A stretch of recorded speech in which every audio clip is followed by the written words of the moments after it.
자, 국가주의 시대가 가고 투목주의 시대가 왔다. 좌파 독재체제 연구 1. 우파 유튜버들이 좌파 독재로 현재를 분석하는 분이 많습니다. 그러나 현실에 왜 독재인가 유권자들의 느낌에 적어되며 시스템이 어떻게 가시적으로 하는 일이 없어봤습니다. 독재라고 하는데 이게 왜 독재인지를 느낌으로만 알게 하고 왜 독재인지를 가시적으로 설명한 일이 없었다 이것입니다. 한국 사회는 세계화 사회인데도 호남 천도교를 동방 기독교로 오인하는 서구권 때문에 조선시대적인 권력 장악술이 가능해졌습니다.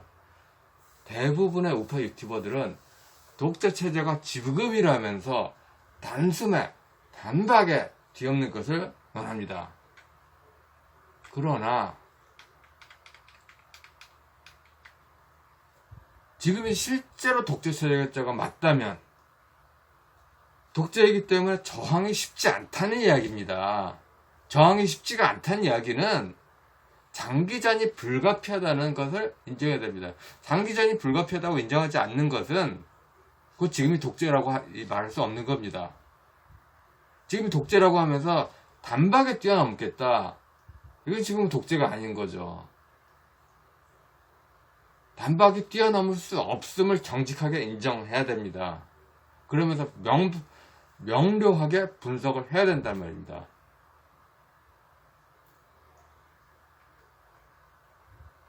문재영 체제는 입법을 불법으로 목표로 하는 경우가 많습니다. 권력이 정의다. 이거 저 어렸을 때 많이 들었던 이야기죠. 이게 왜 그럴까요? 문화를 장기간에 걸쳐 신종교로 바꿨습니다. 그래서 좌측으로 바뀌게 됐습니다. 군사정권이 에서 우익의 목소리를 낸 것은 꼭 그렇게 억압적인 요소가 아니라 신종교를 규제했기 때문이 가장 큽니다. 문화는 대중의 사고를 좌우하고 대중의 사고가 권력과 연결된 거죠. 국가주의 시대는 1인 왕이 권력을 독점하는 조선 왕조 전기 체제입니다. 영남 중심의 유교 문화가 이렇게 지배되면은 좌파 독재는 노론 독재의 재현으로서 귀족 마피아 보스인 송시열 한 명의 기타 등등 귀족 대장이 있지 않습니까? 그런 파벌 보스가 지금 도장하고 그러니까 김무성하고 박지원이 파벌 보스로 하고 그때 조선 후기에 노론이 지금 바지작으로 임금을 계속 바꿨지 않습니까? 그 식으로 권력자를 계속 바꾸는. 실질적으로는 정권이 여러 번 바뀌어도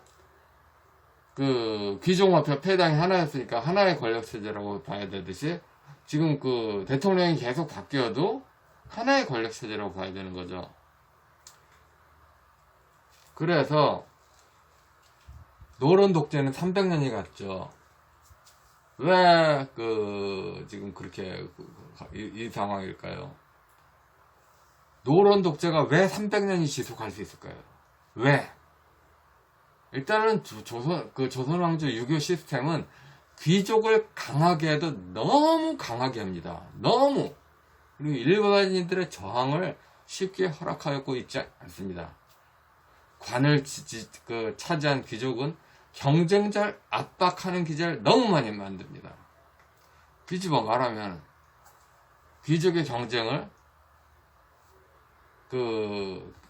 귀족끼리 경쟁하는 분위기를 많이 만들 수만 있으면 자연히 무너집니다. 지금 개표조작 문제도 봅시다. 명백한 불법이 있는데도 김무성하고 박지원이 연합해서 이렇게 될 사람 안 될 사람 고르고 그것이 기계로 하는 의혹을 자꾸 덮으려 하지 않습니까? 제3의 사람들이 들어가는 거를 막는 의혹에 그런 거에 자꾸 덮으려 하지 않습니까? 경쟁이 회피가 되고 있지 않습니까? 군사정권 상명하복 낙점이다. 그러면 이런 식으로 조작 조작으로 아이돌 뽑는 것처럼 이런 식의 선거, 이런 거는 계속 반론이 자연스럽게 나오는, 누구도 권력을 독점하지 않는 그런 시스템이 돼야 되는데, 그리고 일반인들의 제형도 제도하자는 정치가 돼야 되죠. 근데 지금은 특정 귀족 마피아가 너무 많은 권력을 가지고 있는 거죠. 1인 권력에서 마피아 권력으로 바뀐 겁니다. 1인 권력에서 마피아 권력으로 바뀐 거예요. 1인 권력에서 마피아 권력으로 바뀐 겁니다. 어차피 그때 나머지 일반 국민하고 지금 나머지 일반 국민은 달라진 게 없는 거예요. 변한 게 없는 거예요. 권력자 주변만 바뀐 겁니다. 그런데 두 가지 체제에서 일반 국민에게 어느 쪽이 더 유리했느냐, 이런 논쟁도 하나도 되고 있지 않습니까? 모든 권력은 홀로 지배하지 않습니다. 지배당하는 쪽에, 그 권력에 복종하는 많은 기제를 심습니다.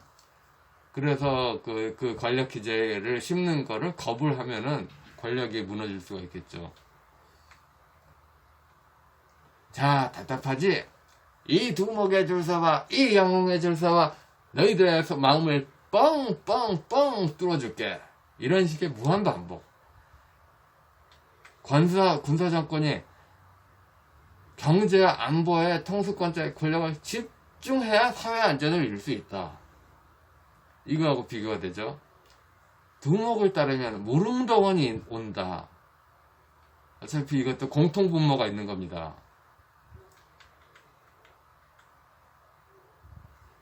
지금 그러니까 두목을 따라봐, 주목을 따르면은 아주 새로운 세상이 올 거야. 너희의 막힌 것이 뻥 뚫어질 거야. 이런 식의 대번, 사람 끌면서 현실 분석을 대번하게 하는 게 너무 많죠. 저는 좌파 독재라고 말하고 싶은 분들이 계시다면은, 두목주의. 즉, 족장이 있으면 형, 동생, 형, 동생, 형, 동생, 형, 동생 있는 식으로 해서 크게 하나의 가족을 이루는, 그리고 가족 중심으로 나머지를 칼로 물베서 딱 배척하는 그런 옛날에 SBS의 웃음을 찾는 사람들의 형님 뉴스 같은 그런 두목주의 체제가 있다. 역사적으로 이게 검증이 되는 겁니다. 조선 공산당 운동을 기술하는 게 전부 다 일본군의 폭망한 동학군에서 이야기 시작했지 않습니까? 동학군은 고종 황제 줄선 귀족연합 두목의 교주 정치였습니다. 이런 천도교 교주 정치와 조선 공산당 운동의 혁명과 이념화가 겹쳐지는 거죠.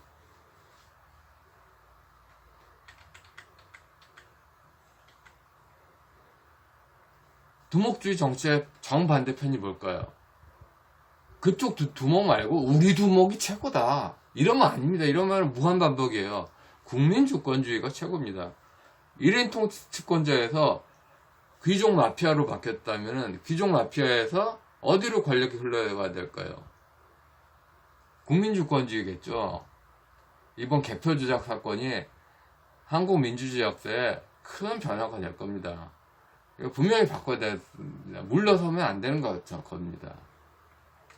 주갑철 씨는 우파의 논객 중에 장년층인데 모든 글이 두목주의하고 연결됩니다. 좌파는 200에서 300명 정도를 두목으로 모시지 않습니까? 혁명과 조상숭배. 우파는 단지 2명. 그러니까 이게 우상숭배로 개신교에 안 좋다는 거는 개신교 논의를 하고 2, 300과 2명의 비교. 당연히 문화가 좌초로 기울어요. 당연히. 이걸 알면서 계속 양보를 하고 있지 않죠. 그러니까 조합주 씨는 우파가 밀리는 걸 알면서 그런 식으로 고정하면서 우파하는 겁니다. 그러니까 우파로 몰면서 좌파를 지원하고 좌파를 까면서 이런 식의 애매한 잣대 있지 않습니까? 신종교인들의 까면서 지지하고 지지하면서 까고 참 복잡한 논조가 있습니다.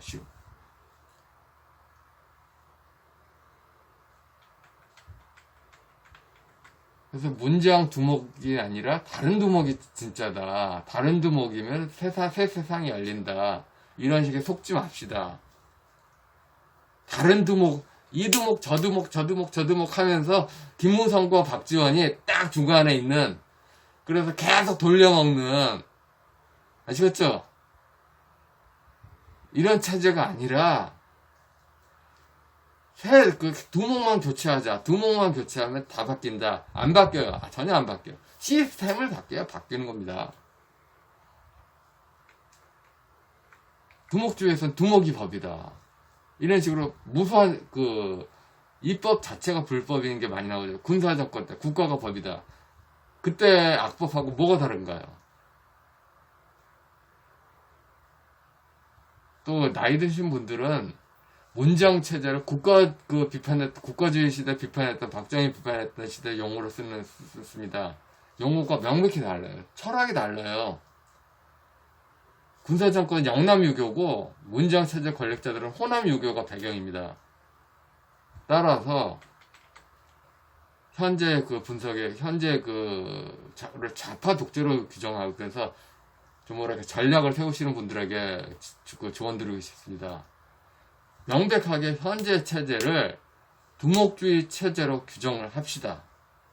그리고 저항의 좌파 독재로 규정했으면은 장기간의 목적의식적인 그렇게 투쟁 전략이 불가피하다. 쉽게 안 바뀐다. 그러니까 생각을 해봅시다. 1987년 그렇게 그 일이 있고 90년대 내내 반공체제를 문화로 깨뜨렸어요.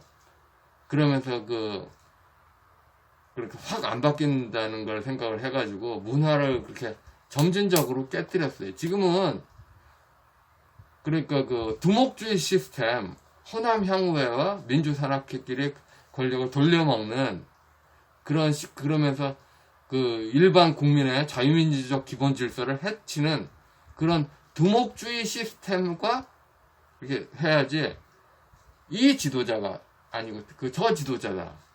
그리고 가장 극단적으로 심한 거, 김대중의 후예가 노무현이고 노무현의 후예가 문재인인데, 그래서 문재인이 하는 게 모두 김대중에서 이어받은 건데, 김대중은 요손시대요, 현재는 불만이다. 이런 식으로 하는 거 있지 않습니까? 두목주의를 나아가면은 임금숭배로 나온 거죠. 임금숭배, 조선왕조. 그래서 과거를 그립게 하는, 그렇게 해서 과거를 그립게 하면서 70대 운동권들, 영호남 70대 운동권들이 권력을 꽉 쥐는 시스템이요. 50대 이하 일반 국민들이 전부 70대 노인들한테 그렇게 꽉 잡히는 거예요. 그럼 과거 회상 좀 알고 최근 30년을 논의하자 이겁니다. 맨날 군사정권 이야기만 해요. 군사정권 이야기, 일제시대 이야기, 70대 할아버지들한테, 70대 할아버지 학생운동권들한테 누가 가르쳐 줬겠습니까? 사상운동을. 90대 일제시대 사회주의 아닙니까? 그래서 맨날 그 얘기만 해요. 최근 30년 이야기를 안 해. 최근 30년 이야기를 정리하고 분석하고 이렇게 논의할 계기가 됩시다. 그리고 일반인들이 학문적 논의는 허락하되 일반 논의는 차단하자. 보수단체도 학술 단체를 만들어야 됩니다. 이제 지금 현재 좌파 독재 체제라고 인정한다면은 일반적인 담론을 차단할 거예요. 아주 잘 쓴 글. 그러니까 유튜브로 하는 대강 하는 거 말고 말이에요. 아주 잘 쓴 글을 학술 단체로 해서, 그 대신 학술 단체로 하되 두목주의 체제를 조목조목 까는 거 있지 않습니까? 좌파가 그랬지 않습니까? 학문의 자유라고 하고 그서는 반공 체제를 조목조목 깠지 않습니까? 똑같이 벤치마킹 하면 안 될까요? 자, 오늘은 여기까지입니다.